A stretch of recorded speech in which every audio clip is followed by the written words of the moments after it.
Mula sa bulwagang pambalitaan ng UNTV, si Bernard Talis.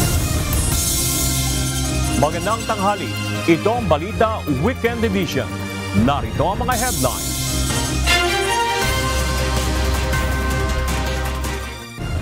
Nasa piso hanggang 2 pisong rollback sa presyo ng langis, inaasahan sa susunod na linggo. Vice President Sara Duterte nilinaw na walang aplikasyon si dating Pangulong Rodrigo Duterte na interim release sa Australia. House Prosecution Panel posibleng dumulog sa Korte Suprema kung ididismiss ang articles of impeachment ng walang paglilitis. At 6 na Pilipino mula sa Iran nakauwi na ng bansa matapos maipit sa tensyon sa Middle East.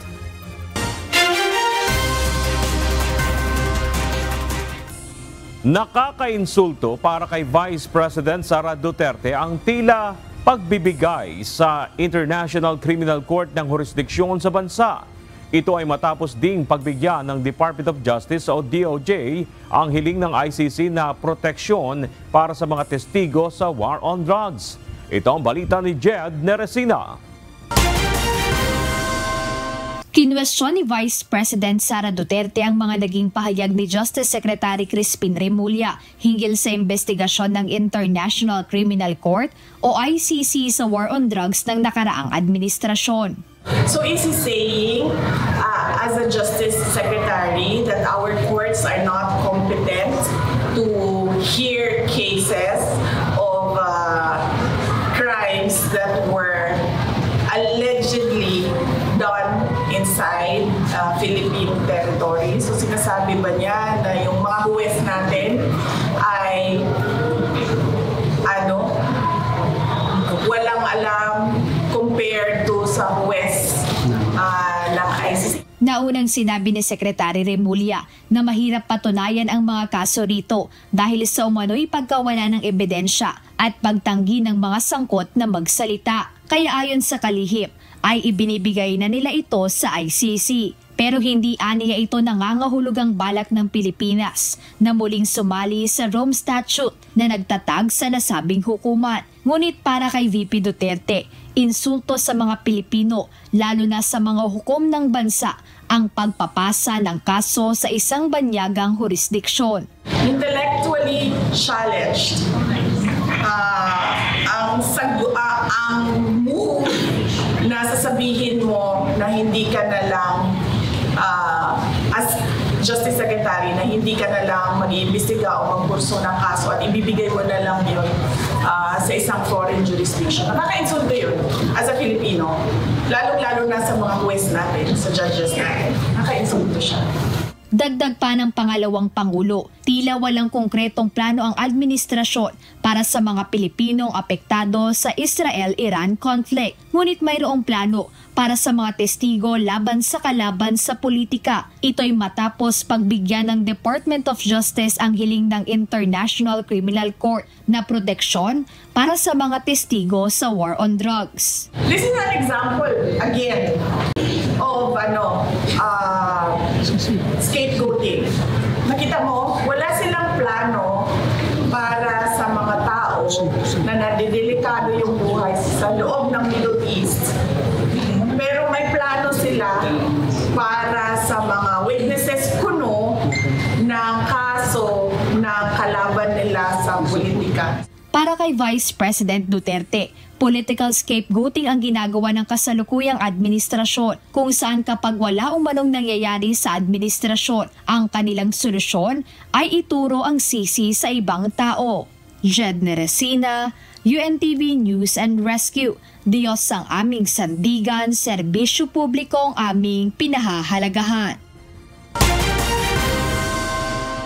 Nilinaw ni Vice President Sara Duterte nitong Biyernes na walang aplikasyon para sa pansamantalang paglaya o interim release sa Australia ni dating Pangulong Rodrigo Duterte. Paliwanag ng bise na ang Australia ay hindi kasama sa dalawang bansang pinangalanan ng defense team sa kanilang urgent request na interim release sa ICC.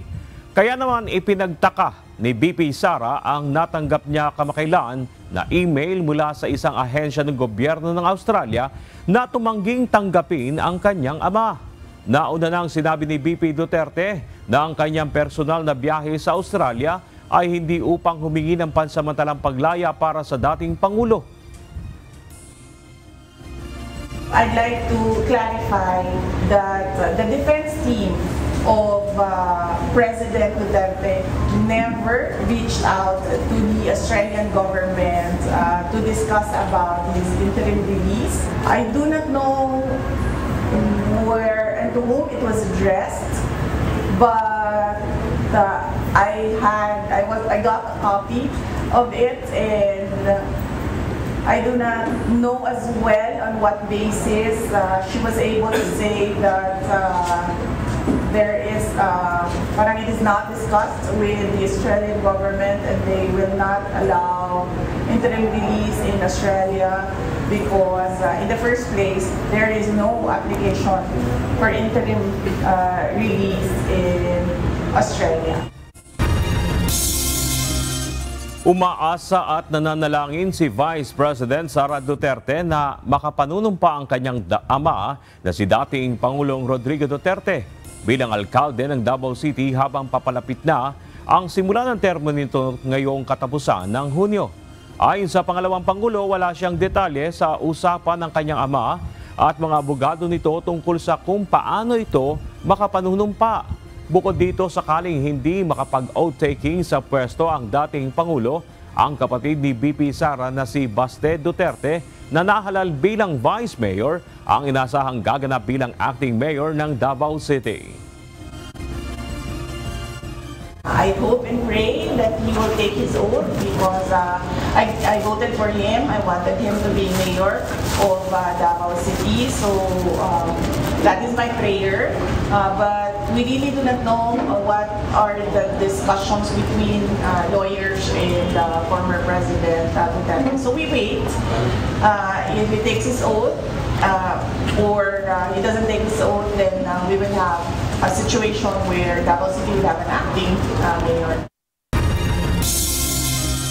Iba't iba ang maaaring makaapekto sa pag-usad ng kaso ni former President Rodrigo Duterte sa International Criminal Court o ICC. Ayon sa isa sa mga abogadong tumutulong sa ICC na si Attorney Cristina Conti, isa na rito ang susunod na magiging presidente ng bansa pagkatapos ng 2028 elections. Ito ang balita ni Ivan Alvarez. Sa darating na 2028, gaganapin ang susunod na presidential elections. Ngunit ngayon pa lamang, nakikita na ni Assisting Counsel to International Criminal Court, Attorney Cristina Conti, na maaaring magkaroon ng papel ang susunod na uupong presidente sa pagsulong ng kaso ni dating Pangulong Rodrigo Duterte. Kung sino man ang maging presidente sa 2028, posibleng magkaroon ng role o posibleng ma-impact niya ng kanyang foreign policy, yung ICC proceedings. Paliwanag ni Attorney Conti, ito'y kung nanaisin ng susunod na Pangulo na makipagtulungan sa ICC o tuluyang ibalik muli ang Pilipinas bilang miyembro nito.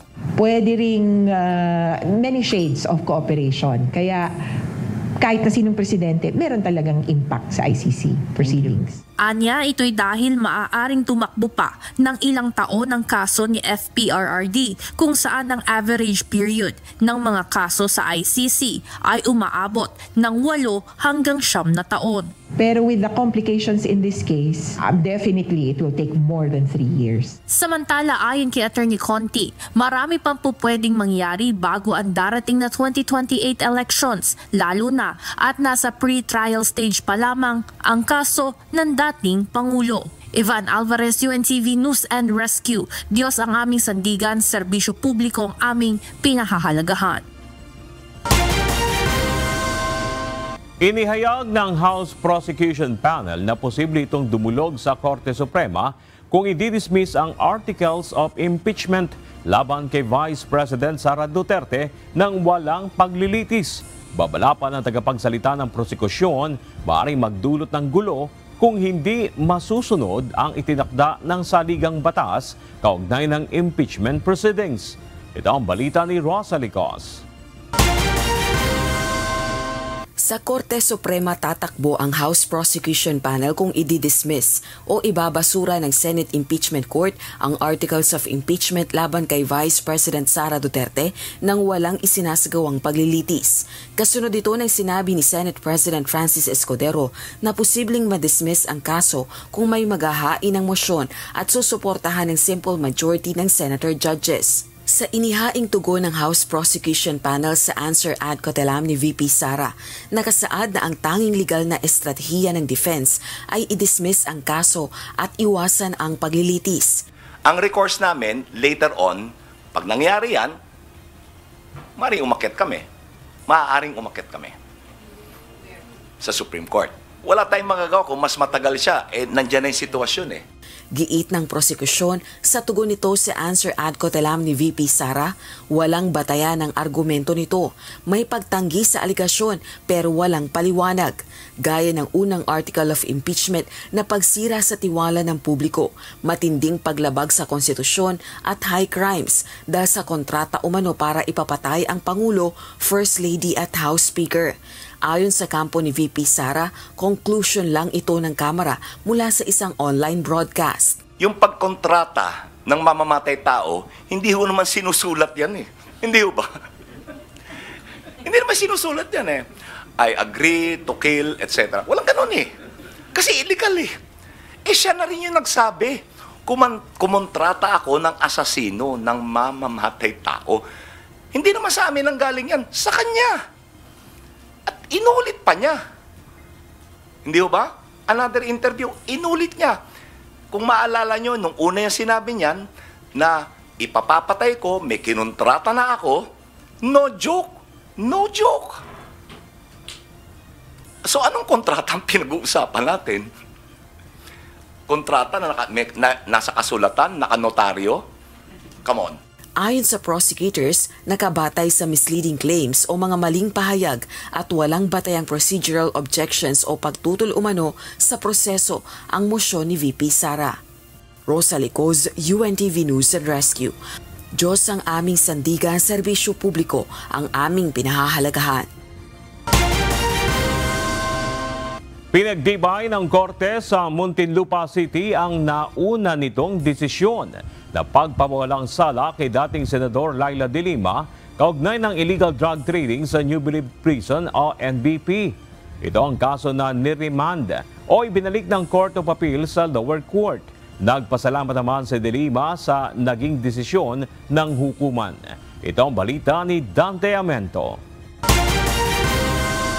Sa 50 pahinang revised desisyon ni Regional Trial Court Branch 204 ng Muntinlupa City Presiding Judge Abraham Joseph Alcantara, pinagtibay nito ang kanyang naunang desisyon na acquittal o pagpawalang sala kay dating Senador Laila de Lima at Ronnie Dayan sa kasong may kaugnayan sa illegal drug trade sa New Bilibid Prison o NBP. Ito ang kaso na ni-remand o ibinalik ng Court of Appeals sa nasabing korte noong nakaraang buwan. Binigyang diin ni Judge Alcantara na ang kanyang orihinal na desisyon ay malinaw at maliwanag na ang recantation ay lumikha ng reasonable doubt o duda para mahatulan ang mga akusado. Kaugnay ito sa pagbawi ni dating Bureau of Corrections o Bucor Officer in Charge Rafael Ragos ng kanyang testimonya laban sa dating senador. Mahalagaan niya ang testimonya ni Ragos at kung wala ito ay hindi pwedeng hatulang guilty sina de Lima. Nanindigan ang huwes ang kanyang naging batayan ay ang nauna pa rin itong desisyon. Dagdag pa ng korte, sa simula pa lang ay napatunayan na ng prosekusyon ang talamak na illegal drug trading sa NBP, bunsod ng mga nadiskubreng kubol at nakuhang illegal na droga sa isinagawang raid. Pero bigo itong patunayan na nagkaroon ng conspiracy o sabuatan ng dalawang akusado na sina de Lima at Dayan sa mga direktang gumawa ng krimen. Samantala sa kanyang opisyal na pahayag, sinabi ni de Lima na vindicated siya sa maraming pagkakataon. Gusto lang anya siyang patahimikin. Nagpasalamat siya kay Judge Alcantara dahil sa paninindigan nito na pagtaguyod sa hustisya at pagpapatibay ng naunang desisyon nito na pagpapawalang sala sa kanya. Dagdag pa ng dating senador, maninindigan siya para sa hustisya, reforma at hindi siya mapipigilan. Dante Amento, UNTV News and Rescue. Diyos ang aming sandigan, serbisyo publiko ang aming pinahahalagahan.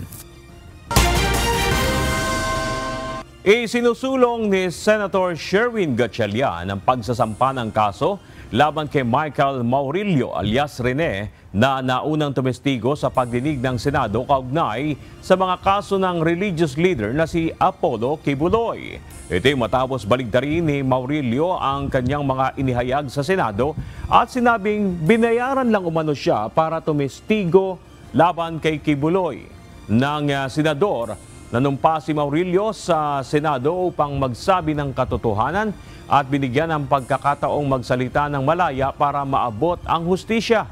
Ngunit ngayon ay iba na ang sinasabi at lumalabas anya na nagsinungaling siya laban sa Senado at taong bayan na isang sampal sa mukha ng institusyon. Dapat anyang kasuhan ito ng perjury at lying under oath dahil sa pagsisinungaling sa Senado. Sa Lunes, isasagawa ang press conference na pangungunahan ni Senator Risa Hontiveros kung saan inaasahang magsisiwalat ng iba pang impormasyon kaugnay ng issue. Nagbabalik ang itong Balita Weekend. Magandang balita para sa mga motorista. Matapos ang ilang serye ng oil price hike, inaasahang bababa ang presyo ng mga produktong petrolyo sa susunod na linggo. Base sa inisyal na pagtaya ng oil industry players, maaring bumaba ng 1 peso and 80 centavos hanggang 2 piso ang kada litro ng diesel, habang nasa 1 peso and 40 centavos hanggang 1 peso and 60 centavos naman ang inasahang rollback sa gasolina at nasa 2 piso naman sa kada litro ng kerosene. Pangunahing dahilan ng oil price rollback ang pagdedeklara ng ceasefire sa pagitan ng Israel at Iran. Ligtas na nakauwi ng Pilipinas ang unang batch ng mga Pilipino workers mula sa bansang Iran. Ngayong umaga, binubuo ang grupo ng 5 overseas Filipino workers o OFWs na nagtatrabaho bilang shrimp hatchery technicians at isang OFW na kasambahay sa Dubai na sumama sa kanyang amo sa Iran bilang turista. Ayon sa Department of Migrant Workers, katulad ng ibang repatriates mula Israel, bibigyan din ang mga ito ng iba't ibang tulong gaya ng financial at medical assistance. Samantala, 2 pang OFW galing Iran ang susunod na darating mamayang gabi. Ito ang kauna-unahang batch ng mga Pilipinong na repatriate mula Iran kasunod ng tensyon nito sa pagitan ng Israel noong June 13. Magsasagawa ng mock elections ang Commission on Elections para sa kauna-unahang Bangsamoro Parliamentary Elections sa bansa na gaganapin sa July 26. Sa isinagawang stakeholders briefing kahapon, sinabi ni COMELEC Chairperson George Erwin Garcia na tuloy na sa October 13 ang BARM elections. Base sa original na schedule, idaraw sana ang BARM elections noong May 12, subalit ipinagpaliban ito ng October 13 matapos pirmahan ni Pangulong Ferdinand Marcos Jr. ang batas sa postponement ng halalan. Ginawa ng Adaptive Signaling System ng Metropolitan Manila Development Authority o MMDA ang lahat ng kanilang traffic lights.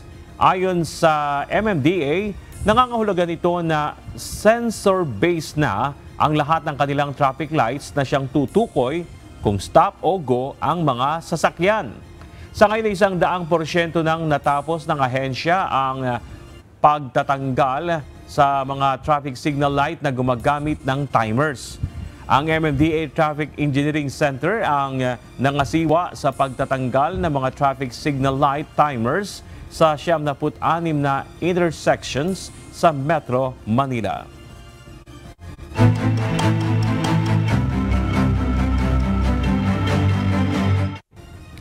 Niyanig ng magnitude 6.1 na lindol ang bahagi ng Sarangani, Davao Occidental bandang alas 7:07 ng umaga kanina. Base sa report ng Philippine Institute of Volcanology and Seismology o PVOX, unang naitala sa magnitude 6.9 ang lakas ng lindol na kalaunan ay na-downgrade sa magnitude 6.1. Naitala ang sentro ng pagyanig sa may silangang bahagi ng Sarangani Island na mayroon lalim na 79 kilometers at tectonic ang origin. Sa lakas ng lindol, naramdaman din ng mga pagyanig sa iba pang bahagi ng Davao de Oro. Wala namang inilabas na banta ng tsunami sa lugar sa kabila ng naranasang lindol. Naaresto ng National Bureau of Investigation o NBI Cebu District Office ang dalawang suspect matapos ang isinagawang entrapment at buy-bust operation sa barangay Tabunok, Talisay City, Cebu. Sa naturang operasyon, nakumpiska ng NBI ang nasa 50 grams ng hininalang shabu na may tinatayang halaga na 100,000 pesos. Sa ngayon ay nasa kustodiya na ng mga otoridad ang mga narestong suspect na maharap sa kasong paglabag sa Comprehensive Dangerous Drugs Act of 2002.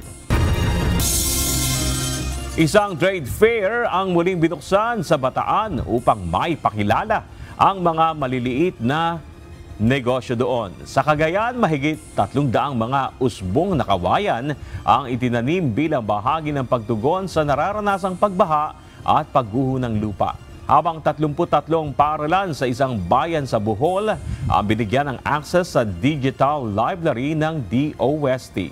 Ito ang balita ni Alan Manansala. Sa Bataan, muling binuksan ang likha ng Bataeño Goes to National Trade Fair sa National Capital Region. Dito ibinida ang mga produktong likha ng mga micro, small and medium enterprises o MSMEs mula lalawigan ng Bataan sa tulong ng Department of Trade and Industry o DTI at pribadong mall. Sa ikalawang pagkakataon, layo ng trade fair na ipakilala ang mga produktong ipinagmamalaki ng mga Bataeño sa mas malawak na lugar ng Kalakhang, Maynila at sa buong bansa. Alam mo, napakahalaga na tatangkilikin natin ang mga local products, yung mga gawa ng mga micro, small, and medium enterprises. Una, sa ating mga nakarehistro, 99.5% nito ay mga micro, small, and medium enterprises. At base sa data ng PSA, 65% po ng employment ay nanggaling sa mga micro, small, and medium enterprises. Now, if we keep on patronizing the local products being produced by our MSMEs, ay isa na rin po itong pagtangkilik sa pagpapadami pa ng pwedeng ma-employ. Kumbaga, yung jobs generation. Sa Cagayan, mahigit 300 bamboo propagules o usbong ng kawayan ang itinanim sa ginawang tree planting activity sa bayan ng Amulong. Pinangunahan ang aktibidad ng Provincial Natural Resources and Environment Office kasama ang lokal na pamahalaan ng Amulong bilang bahagi pa rin ng nagpapatuloy na selebrasyon ng 442nd Agaw na Cagayan. Ayon sa lokal na pamahalaan, malaki ang kanilang pakinabang sa tree growing activity dahil madalas makaranas ng pagbaha at pagguho ng lupa sa kanilang lugar dulot ng mga kalamidad. At sa Bohol, 33 mga paaralan sa bayan ng Inabanga ang binigyan ng access sa digital library ng Department of Science and Technology o DOST Science and Technology Information Institute. Bahagi ito ng kampanya na mahikayat ang mga kabataan na pagtuunan ng pansin ang pag-aaral sa agham at teknolohiya. Isang Inabanga South Central Elementary School sa nakatanggap ng naturang digital library. The performance will increase. The orientation of the learners will be advanced, and I think the learners will increase in their attendance in coming to school because they will be inspired to operate. Alan Manansala, UNTV News and Rescue. Diyos ang aming sandigan, serbisyo publiko ang aming pinahahalagahan.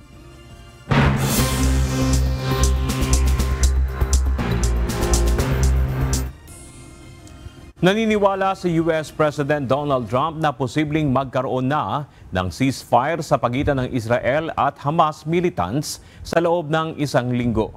Ayon kay Trump, may kinakausap na lamang silang ilang mga individual para sa isang kasunduan sa tigil putukan kaugnay ng sigalot sa Gaza Strip. Una nang inihayag ng Hamas na handa nitong pakawalan ang nalalabing mga bihag sa Gaza sa ilalim ng isang kasunduan upang wakasan na ang digmaan sa Israel.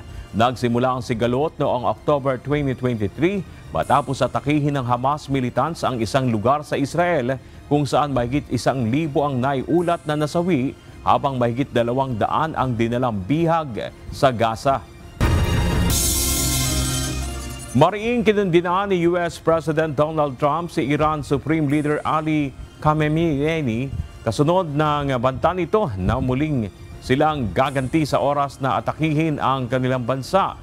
Ayon sa US President, ikukonsideran niya muling bombahin ang Iran kung patuloy itong nagpapayaman ng uranium na gumagamit sa kanilang o ginagamit sa kanilang nuclear sites na lubhang delikado. Nauna nang sinabi ng Supreme Leader ng Iran na aatakihin nilang muli ang mga base militar ng Amerika sa Middle East at iginit na walang mapapala ang US sa pakikisali sa gyera. Kinatigan ng US Supreme Court ang kautusan ni President Donald Trump na tapusin ang birthright citizenship. Nangangahulugan ito na hindi lahat ng ipinanganak sa Estados Unidos ay maaari nang maging US citizens. Bunsod nito, maaari nang ipatupad ng Trump administration ang plano nito sa loob ng 1 buwan. Samantala, binigyan pa rin naman ang mga lower court ng kapangyarihan upang pigilan ang epekto nito sa mga nais umapila sa desisyon. Ikinulong ng South Korean Police ang 6 na American national na umano'y nagtangkang magpadala ng pera at bigas sa North Korea. Base sa report, sinasabing tinangka ng 6 na American citizens na magpadala ng nasa 1,300 plastic bottles sa North Korea na naglalaman ng mga bigas, dollar bills at Biblia. Nahuli umano ang mga ito na paanurin sana ang mga bote sa may border island sa west capital ng Seoul na malapit sa North Korea. Sa ngayon ay nagpapatuloy ang investigasyon habang posibleng maharap ang mga ito sa paglabag sa Disasters and Safety Act ng South Korea.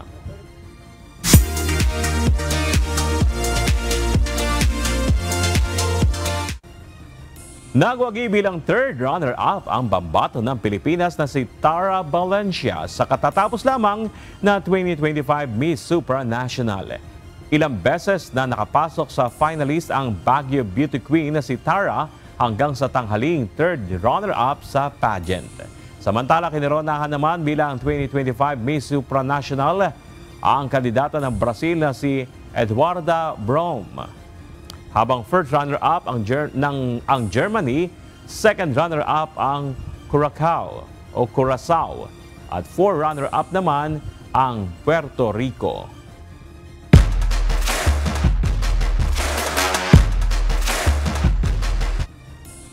Panibagong tagumpay ang makakamit ng Pilipina tennis player na si Alex Ayala dahil sa nakatakdang pag-angat nito sa number 56 sa world rankings ng Women's Tennis Association. Ito'y matapos ang 3-set victory ni Ayala sa semifinals ng Lexus Eastbourne Open sa United Kingdom. Nakatakdang ilabas sa Lunes ang official WTA update sa world rankings kung saan kasalukuyang nasa rank 64 si Ayala. Mamayang hapon muling sasabak si Alex Ayala sa Eastbourne Open Finals Court para tangkaing sungkitin ang kauna-unahang Women's Tennis Association title para sa Pilipinas.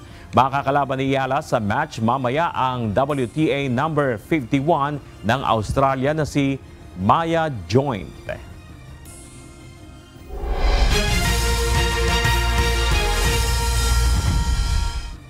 Sugatan ang babaeng pasahero ng isang tricycle at driver ng motorsiklo matapos magkasalpukan ang dalawang sasakyan sa Butuan City.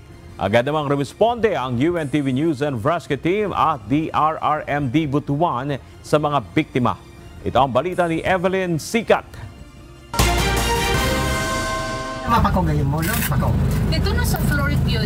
Pero pagkapakog niya, ma'am, wala ka malipot.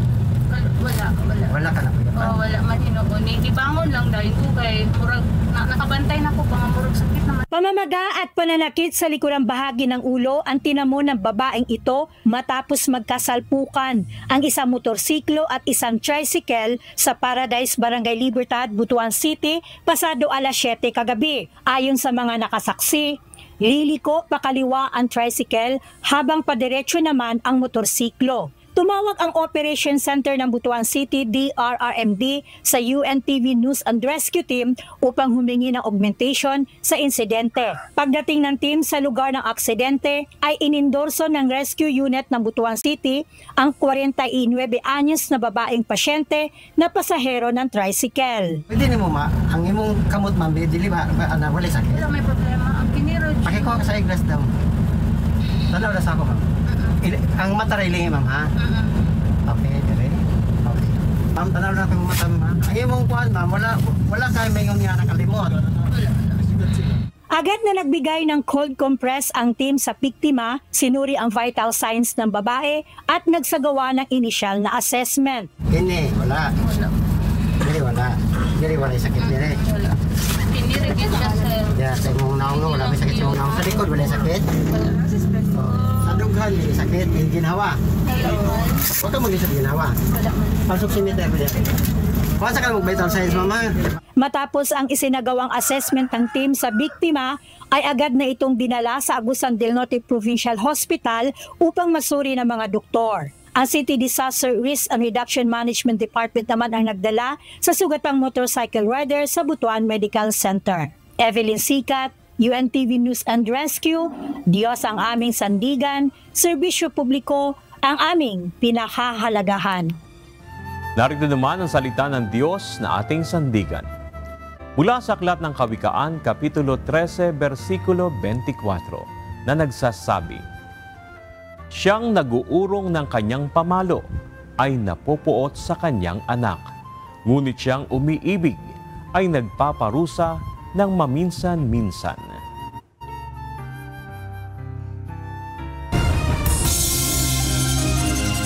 At yan ang naging kabuuan ng ating balitaan ngayong araw ng Sabado. Aming nalahad ng buong katapatan kung paano namin nasaksihan. Sa ngalan ni Kuya Daniel Rason, ako si Bernard Dadis. At dito sa UNTV, Diyos ang aming sandigan, serbisyo publiko ang aming pinahalagahan. Magandang tanghali.